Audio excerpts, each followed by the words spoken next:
je parlerai fort. Alors, moi, je vais vous parler de comment, mettre du Rust dans une application Node. Alors, comme je disais dans l'abstract, c'est comment le mettre, en douceur, mais aussi en douce, hein. Parce que c'est ce qu'on a fait, en fait, hein. Donc moi, je bosse chez Elastic et comme Laurent qui viendra après et en fait, il y a un peu une continuité entre les 2 présentations parce que ce que je vais vous montrer est aussi, a servi à démarrer ce que Laurent vous expliquera après. Donc voilà, je me présente, donc Sylvain Vallès, je bosse chez Elastic depuis 9 ans moins 3 mois, parce que j'ai fait une petite escapade dans une startup, ça n'a pas marché, je suis retourné chez Elastic. Et jusqu'à l'automne dernier, je travaillais dans l'équipe qu'on appelle Developer Tools, où on développe les SDK, donc les librairies clients que vous mettez dans vos applications pour utiliser les produits Elastic. Donc il y a 8 langages supportés qui vont de Rust à PHP. Avec tout ce que vous voulez entre les deux. Et voilà. Alors, un petit peu de contexte, parce que le contexte va être important pour comprendre ce qui va suivre. Donc, Elasticsearch, qui connaît? Ouais, super. Bon, vous savez que c'est une API qui est vaste. Il y a beaucoup, c'est une API HTTP, il y a beaucoup de endpoints, avec du JSON qui est souvent un petit peu pas canonique, on va dire. Et donc, on a voulu, en fait, c'était il y a 5 ans, faire des librairies clients qui soient de la génération de code, hein. On a 600 endpoints d'API qui se traduisent derrière en pas loin de 4000 structures de données. On ne va pas taper ça à la main dans 8 langages différents, c'est pas possible. Donc on va faire de la génération de code. Il fallait donc une spec d'API pour faire la génération de code. Et on s'est dit, bah, il y a OpenAPI pour faire ça, bah, allons-y. Et puis on s'est rendu compte, bah, en fait, ça marche pas, quoi, parce qu'OpenAPI, déjà, le YAML, bonjour, quoi, hein. Et puis surtout, c'est que cette API d'Elasticsearch, elle est suffisamment non canonique pour que ça ne rentre pas même au chausse-pied dans OpenAPI. Sauf à développer des tas d'extensions, mais à ce moment-là, tous les générateurs de code OpenAPI, on pouvait les mettre à la poubelle parce qu'ils étaient plus adaptés. Donc on s'est dit, on va prendre une autre approche, c'est du JSON, il faut qu'on type du JSON. Il y a un langage qui est fait pour ça, qui s'appelle TypeScript, hein.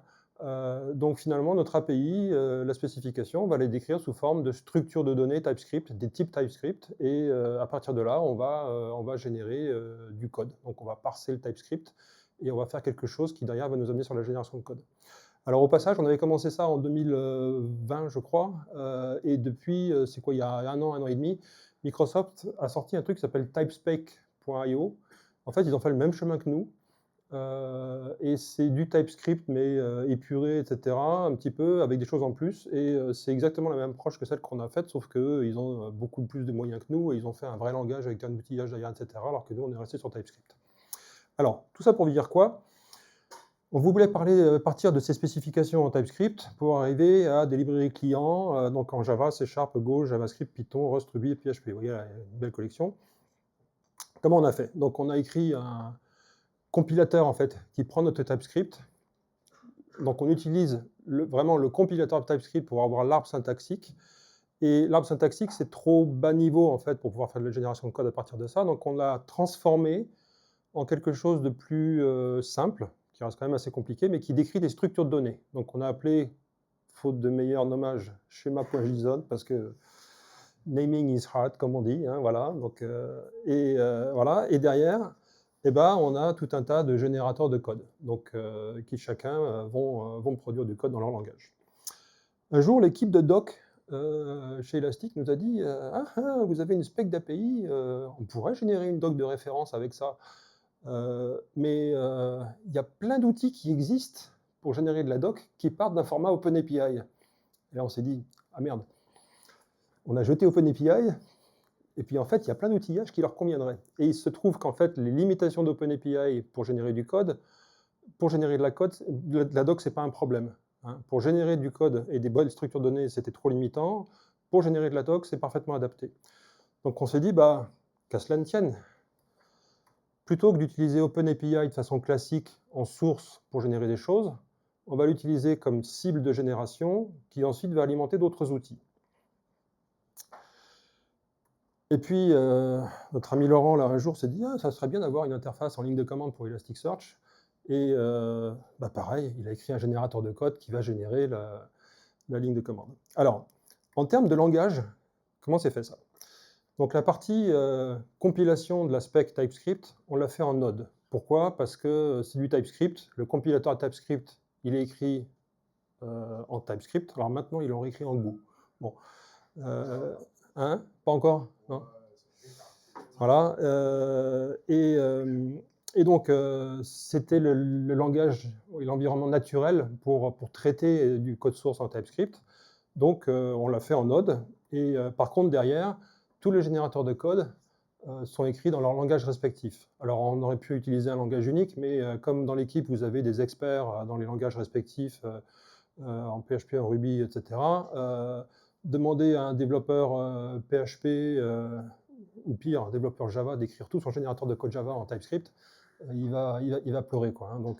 Donc là, chacun en gros utilise son langage de prédilection pour générer le code dans son langage cible. Voilà.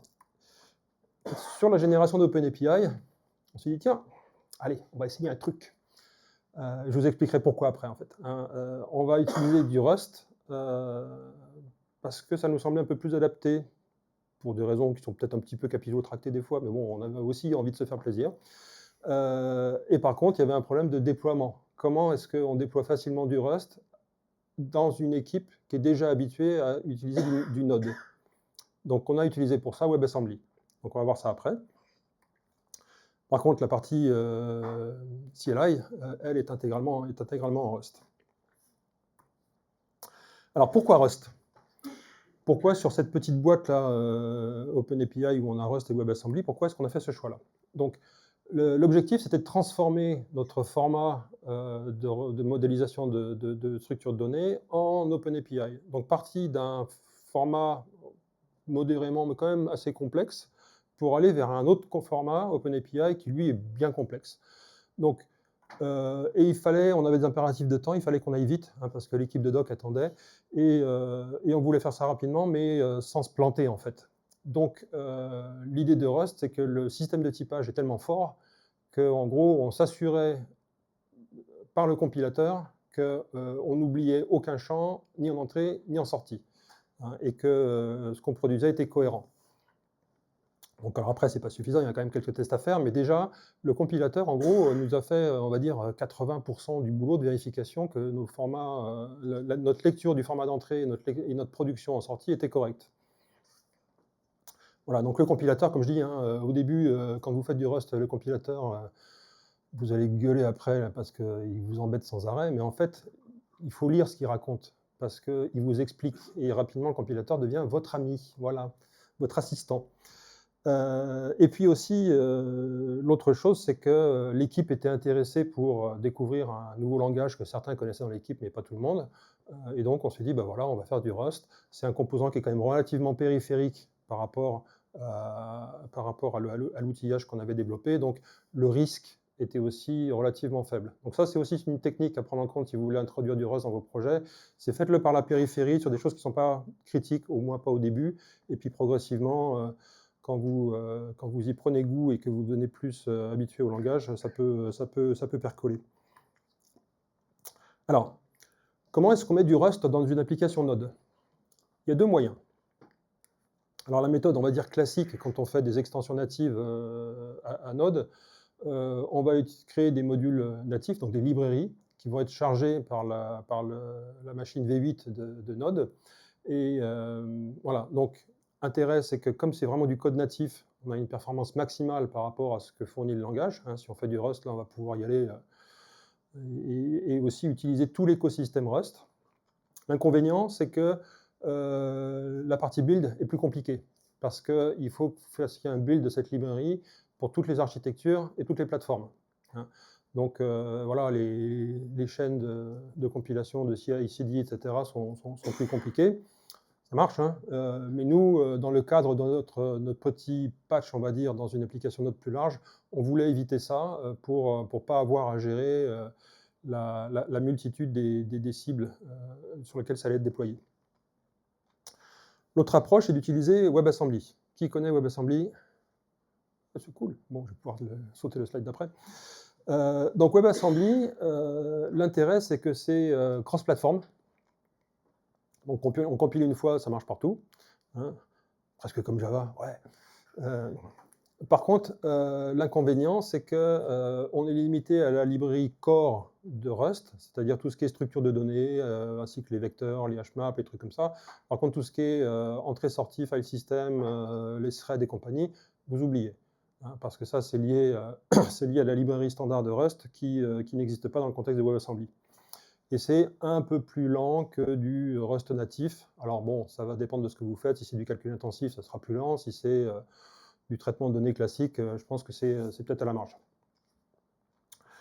Donc on a choisi cette approche-là. Alors, qu'est-ce que c'est WebAssembly? Donc là, je vais passer très rapidement. C'est une machine virtuelle, au sens un jeu d'instructions virtuel, qui était initialement fait pour avoir un autre environnement d'exécution dans les navigateurs que JavaScript. Alors Rust a été très utilisé et est très utilisé pour WebAssembly parce qu'il y a comment dire, le modèle d'exécution de Rust se prête bien à la traduction sur cette virtual machine parce qu'il n'y a pas de garbage collector en Rust et au début de Wasm, il n'y avait pas de garbage collector. Donc typiquement, traduire du Java ou du Go en Wasm, ce n'était pas facile. L'autre intérêt aussi, c'est que Rust distingue dans sa librairie standard différents niveaux. Hein, il y a le NoSTD, c'est le Rust nu. Après, il y a la librairie core qui vous apporte les collections de base. Et il y a la librairie STD qui a là tout l'environnement d'exécution de POSIX. Donc, si on se limite à Rust core, c'est un environnement qui est parfaitement adapté à tourner dans un environnement très contraint et très limité, qui est celui de WebAssembly. Donc, si vous voulez générer du WebAssembly, dans votre environnement Rust, alors classiquement on utilise RustUp pour générer les toolchains, pour gérer les toolchains Rust, vous ajoutez la cible wasm32 unknown unknown. Alors le premier unknown, je ne sais plus si, alors c'est l'architecture processeur et le deuxième c'est l'OS. WebAssembly est indépendant de ces trucs-là. Pour utiliser WebAssembly depuis Rust, alors si vous faites ça sans outils, c'est quand même très bas niveau et là vous allez souffrir. Heureusement, on a des outils pour ça, notamment un outil qui s'appelle Wasm Bindgen, on va le voir en détail après. C'est une librairie, un outil qui simplement avec des annotations, des macros sur le code Rust, va nous générer tout le binding qui va bien pour qu'on puisse appeler du Rust depuis du JavaScript et du JavaScript depuis du Rust, plus tout ce qui est la gestion des traductions de type, etc. Et puis, on a au-dessus de ça un truc qui s'appelle WasmPack, qui est une encapsulation de Wasm Bindgen qui nous fournit des petits outils sympas pour automatiser les chaînes de production. Alors, exemple concret, comment ça se passe? Là, c'est un extrait de cet outil-là qui convertit notre schéma en OpenAPI. Voilà. J'ai juste mis l'attribut Wasm Bindgen au-dessus. Derrière, l'outil passe. Il me génère, on va le voir, tout un tas de trucs. Hein, des fichiers JavaScript, vous n'irez jamais les voir parce qu'ils sont immondes, mais ils font toute la tambouille. Mais on y trouve dedans notamment un export function, convert to schema to OpenAPI avec les types TypeScript en fait. Hein. Donc simplement cet attribut sur le code Rust fait que derrière le Wasm Bindgen va vous générer toute la mécanique et vous sortir un module Node dans lequel il y aura cette fonction exportée. Après, vous n'avez plus qu'à l'appeler depuis le JS ou le TypeScript et c'est terminé. Alors, petit détail intéressant. Vous voyez qu'ici, ma fonction Rust, elle renvoie un result. Alors, en Rust, on n'a pas d'exception. Par contre, on renvoie des results qui peuvent être success ou erreur. Hein. Donc là, ce que dit ma fonction, c'est que son résultat nominal, c'est rien. En gros, elle fonctionne par écriture de fichiers sur le file system, donc elle renvoie rien, c'est juste OK, ça a marché. Par contre, s'il y a une erreur, là, on renvoie une chaîne de caractères. Et ce qui va se passer, c'est que le binding entre Rust et Java, si on a une erreur, va le transformer en exception. Et donc, ça va faire un throw d'une exception, enfin de la chaîne de caractères dans l'environnement JavaScript. Dans l'autre sens, dans mon code Rust, j'avais besoin d'aller lire mon fichier schéma.json et j'avais besoin aussi d'écrire le fichier OpenAPI résultant. Donc, comment on fait pour accéder au file system à travers la librairie Node? depuis notre Rust. Donc, vous voyez, il y a ce petit module externe C. Donc, du point de vue du Rust, ça veut dire je te déclare des fonctions, elles ne sont pas codées en Rust, elles viennent de l'extérieur. Alors, pourquoi C? Parce que nativement, il n'y a pas du WASM, donc là, l'attribut WASM-bindgen va détecter le externe C, il va dire « Ah, c'est pas du JavaScript vers Rust, c'est du Rust vers JavaScript, c'est dans l'autre sens. » Et j'ai dit simplement, bah voilà, je déclare une fonction qui s'appelle readFileSync to string, et je dis, je la map, je la fais correspondre au nom dans l'espace JavaScript, readFile5, qui vient du module node de .fs. Donc en gros, là, on va les taper directement sur la fonction lecture de fichiers dans la librairie standard de Node. Pareil pour le write. Qu'est-ce que ça fait ça? Ça me génère toute la tambouille autour de conversion des paramètres, etc. Et dans mon module Node qui a été généré, il va rajouter un require, donc un import, en disant je prends le namespace NodeFS et dedans, bah, je vais chercher les readFileSync et writeFileSync. Donc là, ça veut dire quoi? Ça veut dire que c'est votre environnement d'exécution dans lequel ces fonctions-là vont être importées et elles vont être ensuite poussées vers l'environnement WebAssembly. Donc là, on a vu, il y a les deux sens. Hein, JavaScript vers Rust et Rust vers JavaScript. Petit bonus aussi, on a utilisé une librairie qui s'appelle Tracing WASM. Alors, ceux qui font du Rust, il y a une librairie qui s'appelle Tracing en Rust, qui est le standard en fait pour faire les logs et la mesure de performance. Donc vous allez trouver les classiques warn, info, debug, error, etc. Et puis aussi tout ce qui est les spans, en gros pour faire de la mesure de perf, qu'on peut mapper sur OpenTelemetry par exemple. Cette librairie-là, dans l'environnement WebAssembly, ce qu'elle fait, c'est qu'elle se connecte à la console, donc console.log, console.error pour la partie log, et elle se connecte aussi avec l'API de performance qu'on trouve dans les navigateurs, mais aussi dans Node, pour faire de la mesure de perf. Donc là, petit exemple ici, c'est dans un navigateur, vous voyez, donc c'est du trace info en Rust, qui se traduit par des messages logués dans la console du navigateur. Pareil, hein, on peut se faire ces petits flame graphs en utilisant tous les outils de l'environnement Node avec des traces qui viennent du Rust. C'est plutôt cool. Bon, on va regarder un petit peu la tambouille que ça génère. Tac. Donc si on regarde, je vous ai montré, voilà, tac, ça on va l'enlever, là-dedans. Donc je vous ai dit, voilà, donc on retrouve la partie que je vous ai montrée ici, là, avec le externe C, etc. On retrouve ma fonction avec son WASM-bindgen. Et alors ce qu'on va voir quelque part, il est où? Je ne sais plus. Tac. Voilà. Donc là, bah voilà, je veux lire un fichier depuis le Rust, bah, j'appelle NodeFS, readFile to string, et terminé, quoi. Ça va appeler la librairie standard de Node depuis mon Rust, et me récupère la chaîne de caractères, terminé. Donc c'est assez facile. Alors si on regarde concrètement ensuite comment on fait la compilation, donc j'ai un petit Makefile. Alors Makefile, je sais que c'est un outil qui a 50 ans peut-être. Moi j'aime bien. Alors maintenant il y a des remplaçants modernes genre Just ou TaskDef ou je sais plus quoi là, mais bon, un bon Makefile ça fait le job. Voilà. Donc qu'est-ce qu'on fait pour compiler notre librairie? On dit bah voilà, WASMPack, qui est cet outil qui encapsule WASM-bindgen, build, --release pour qu'il active toutes les optimisations du compilateur, -t Node.js parce que, tac tac, je vais vous le montrer, si je retrouve mon terminal, je crois que je l'avais ici, voilà. On peut lui dire de générer soit un module pour bundler Node.js, un module, je ne sais plus comment on les appelle maintenant, mais pour les web, pour du Deno, etc. Donc voilà, il y a différentes façons de packager la sortie. Là, on lui dit, bah, tu me fais un module Node.js, et puis tu l'appelles, bah, c'est mon module compiler wasmlib dans mon projet Rust. Qu'est-ce qu'il va faire avec ça? Alors voilà, la sortie, il me crée un répertoire, pardon, PKG, package. dans lequel on va trouver quelque chose d'intéressant. Alors, ce que vous allez importer dans votre application, c'est ce fichier JavaScript ici. Alors, je vous disais, il y a plein de tambouilles, vous ne voulez surtout pas aller le voir.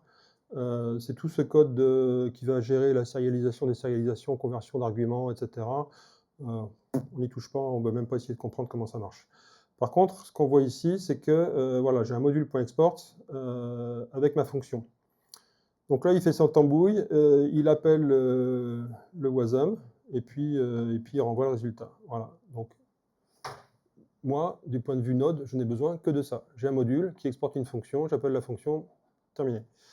À côté de ça, comme il est gentil, il vous fait aussi le .d.ts si vous bossez en TypeScript, comme ça vous avez une déclaration typée. Et puis on trouve mon petit fichier wasm, alors je ne peux pas l'ouvrir, hein, c'est du binaire, qui est mon code Rust compilé en WebAssembly. Donc, et puis une déclaration package.json pour, si vous voulez ensuite en faire un vrai module, le mettre sur NPM, etc. Donc voilà, c'est prêt à l'emploi. Donc voilà, c'est pas très compliqué. Il y a pas mal de docs. J'ai pas gratté tout ce qui est binding de type, etc. Mais si vous allez sur le site, il est où là? Voilà. Le site de wasm-bindgen, il y a tout un tas de choses où on vous explique comment se passe le binding des types Rust vers du JavaScript et retour, etc. Et il y a aussi une mention, alors là, comme dans l'environnement Node, je ne l'ai pas mentionné, mais vous avez une librairie qui s'appelle Web6. Si vous voulez faire du WebAssembly en Rust dans le navigateur, toutes les API JavaScript des navigateurs existent sous forme de librairie Rust avec les annotations wasm-bindgen. C'est-à-dire que vous faites du Rust et vous codez sur le DOM et avec toutes les API JavaScript, comme si vous étiez dans un navigateur, sauf que vous êtes en Rust, vous compilez en WebAssembly et ça tourne dans le navigateur. Toc. On va revenir là. Et puis voilà. Je ne sais pas combien de temps j'ai fait, mais c'était correct, non? 22 minutes. Donc là, c'est le QR code vers les slides, si vous voulez y revenir.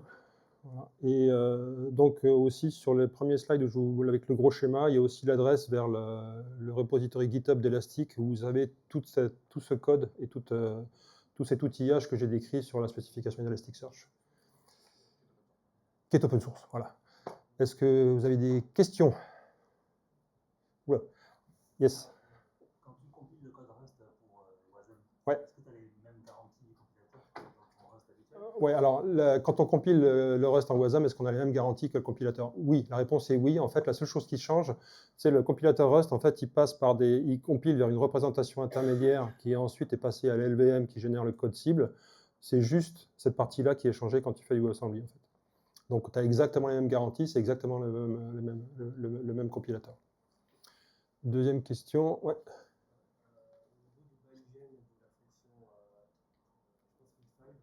Ouais. Oui. Alors, c'est une question intéressante parce qu'on va faire une petite diversion là-dessus. Je vais revenir. Elle était où? Tac. Ici. Alors, voilà. Tac. Attends, je vais revenir au-dessus. Voilà, c'était ici. Donc, est-ce qu'on est obligé de mettre les types? La réponse est oui, parce qu'on est en Rust. Donc, en Rust, on est obligé de mettre les types. Par contre, là où il y a un petit truc, c'est que la fonction dans Node, elle accepte toute une variété de types de paramètres. Hein. Donc là, j'ai fait un choix, c'est-à-dire que j'ai mis les types qui, moi, m'intéressent du point de vue de mon application. Hein. J'aurais pu la mettre, à la limite, je pourrais même faire un deuxième binding avec le même nom JavaScript ici, mais avec des paramètres qui seraient différents, si j'ai envie de l'appeler avec des paramètres différents. Hein. Voilà, notamment, il y a une version ici, je crois, je ne sais plus, c'est celle-là ici, là, le write. Il y a une version avec un buffer, une version avec une chaîne de caractères.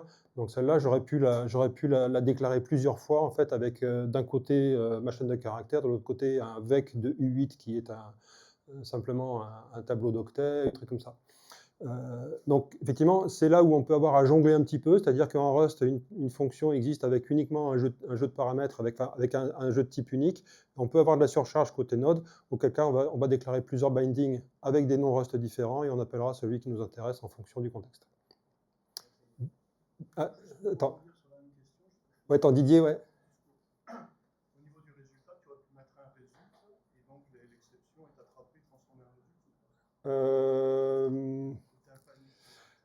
C'est une bonne question, ça. Je sais pas. Tiens, au niveau. Tu avais dit que dans la transformation, Ouais. le résultat était transformé en exception. Ouais, ouais. J'imagine que oui.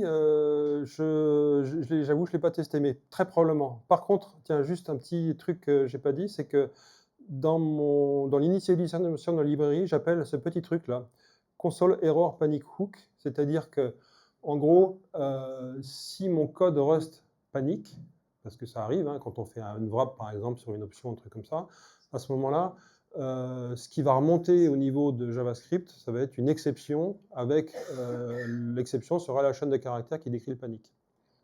Voilà. Yes.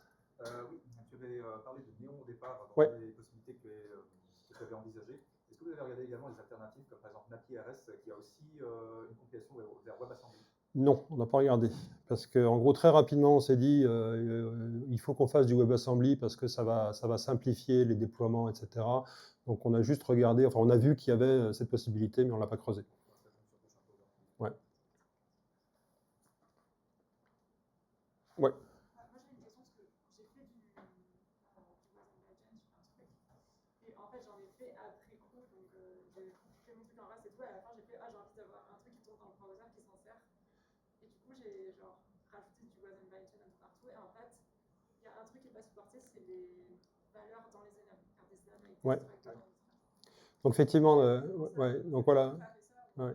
Donc effectivement, le wasm bindgen ne supporte pas la totalité des types en Rust. Il faut dire que c'est un système de types qui est vachement riche. Alors là-dessus, d'ailleurs, on peut voir aussi la façon dont on l'a fait dans cette librairie-là, c'est-à-dire que si on regarde cette librairie, le code qui est exposé à JavaScript, en gros, il fait toute une tambouille en fait où il va lire des données, il parse des trucs, etc. En fait, il se remet dans un environnement complètement Rust et il va appeler, au final, elle est où? Voilà, il va appeler une librairie à côté qui elle est totalement agnostique par rapport à l'environnement d'exécution et où là on est en 100% Rust. Donc par rapport au problème que tu évoques, des types qui ne seraient pas supportés par le wasm bindgen, on va plutôt avoir des types intermédiaires peut-être dans la couche qu'on va binder et convertir vers le type natif Rust entre guillemets par derrière. Ouais. C'est bon? Ouais. Allez, bah merci. Merci.